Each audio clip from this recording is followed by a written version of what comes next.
Hey, it's Baron Dodger. Sorry, Baron Dodger. And I'm just here hanging out under death threats and conspiracy and a vile victimisation and a bloody corruption as a targeted individual. Wouldn't you know it? They've pulled out the big guns after years of V2K audio harassment. Um, they've made accusations of paedophilia, of rape, of extortion, and all sorts of things like that. And they do a really snide and manipulative thing to record people you know, your family, your friends, and then play it to you subliminally and sonically in your house, in your head, around where you are on the radio, and from the cars driving past of you. Um, you know, when I wrote my book, Recovered Not Cured, there was a real targeting of me, a total vilification of me with a mental illness, and all of the, as the years have gone on, and I was targeted back then, but only in a for moderate, I was fired and all that kind of stuff. But later on, it's been so incredibly absurd, the level of corruption which has gone on. It's that in light of protecting my former partner, Steve Isonides. Hi, Steve. How you going? Hope you're doing well. Sorry about that $1 million you lost due to my whistleblowing, but it was your corruption. Anyway, so I'm sitting here with the whole world delegitimising that relationship ever existed.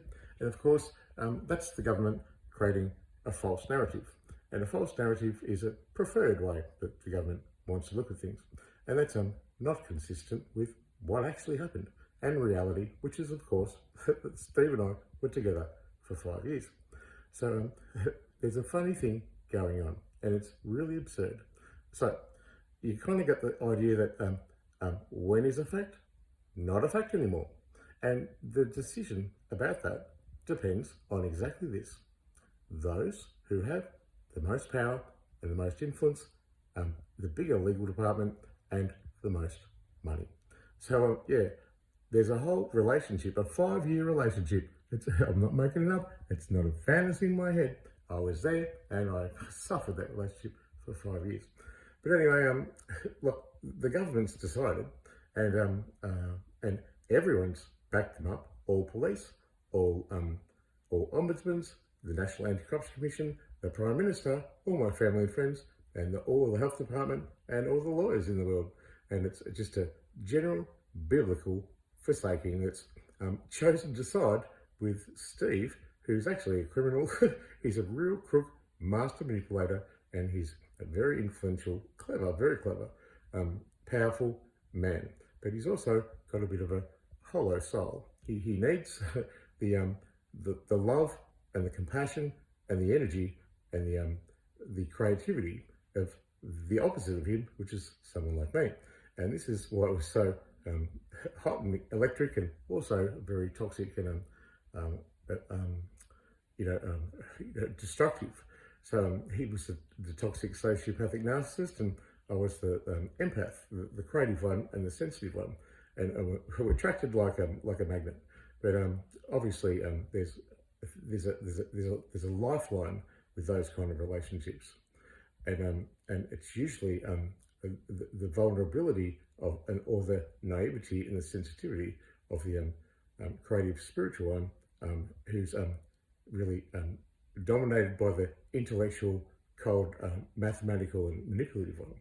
And this is the very dynamic that me and Steve are going on about. But anyway, long story short, that there's 5 years of experience. All my friends and family would know it's there. But if the government chooses that that's not a fact, then it's not a fact. So what can be on the other side of the coin? What can be a fact? Accusations of pedophilia and rape and extortion and terrorism. These are things that are false. But what if the government decided that was a fact? As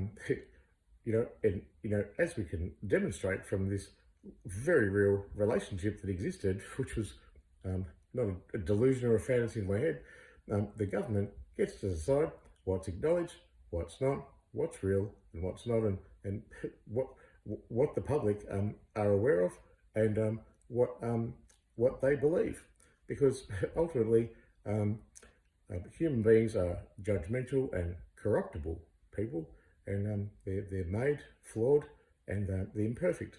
They're made like that as mortal human beings with inherent judgment. That's part of their character and their nature. And the thing is that um, uh, every person can be bought, can be swayed, can be bribed, can be corrupted. Um, they're prone to being manipulated in all sorts of ways, in all sorts of methods. So there's the government who can just decide a mantra, and then all of the other public officials in the government have to follow that mantra and not oppose it, because their government's paying them their wage that they can live in prosperity um, um, and their little piece of paradise. And all the public officials aren't allowed to critique the government or take an alternative view of a particular situation. So looking back, you've got all these things going on which are corrupt public officials, and they're all in positions of power and privilege, and they're using corrupt decisions in order to follow a government mantra. And the mantra is take my money and let it not get to him. So this has been happening since 2000 when my book came out. And I was fired from the age and lost that illegal termination, and it was the first financial detriment. It was a thing back then, this deconstruction of my financial life, and an intelligent and covert manipulation of the legal and social systems, which ends up in the reduction of all my prosperity. And that's been going on for years, one after the other. And then you've got it going to the NDIA, which have opposed to professional mental health reports from an OT and a behavioural specialist. Then Cal Graham from the NDIS, my contact person, well, I'm not allowed to call and not allowed to email, and they won't call me, so it's just a standoff. It has refused my SILS application. SILS is the Supported Independent Living for a person with a disability, and she's obliterated those recommendations from the people who've recommended that urgent SILS is required, framed by imminent harm, and she's taken it upon herself as a public official in her role, like again, to be corrupt, to deny me any justice or any agency to get a home or shelter. And this is in breach of not only her duties to be ethical and moral and fair, that she's literally following a government mandate that comes from the top, which has existed for 20 years, and it has a purpose, and the purpose is to remove my access to prosperity. And this is a thing that's been going on for so long. It really renders her position of deciding this and rejecting it, which is in breach of what was recommended by mental health professionals. She's violated her duties, and she's acted in a corrupt way, which is clearly predictable, as we can see one after the other, year after year, that I've lost all my determinations, which has caused me harm, and it's forced me to live as a homeless person in my car for months on end. And it's just a brutal thing. So this is a systemic and political thing. Over the AOT, you've got Member Pennell upholding the decision to reject my work cover. That's $800,000 from the Comcare, which is also a corrupt agency. Paul Fell, hi Paul, there you go. And Kate Watson from AOT, who defended the government in total breach of her legal obligations to act equitably with people with disabilities. It was a bloodbath. I went in there, and it was just set up to fail. They're playing a pantomime. They're pretending to have an official discussion and consider these things, but in the end, the decision is already made. And the decision to remove me from getting any prosperity is one that's been systemic and across a whole lot of agencies. So you've got the DSS they've rejected me my disability pension after I'd killed myself and had a brain injury.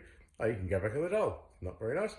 And then they're rejecting my redress for child sexual institutional abuse that's been going on for over 2 years. I mean, living as a homeless person. I'm sorry, they just can't get an answer. Computer says no. And then you've got the losses at the Australian Human Rights Commission. So then you've got Liz Lindbergh. Oh, hello. She's there. She's doing conciliation for me. Lo and behold, she just free kicks it to the other team. There's a recording of that online on my YouTube channel. That's corruption. She lost me over $1 million, and she said it like she said, pass the salt. It was a profound, deceitful way of coming right in close and then stabbing right in the front.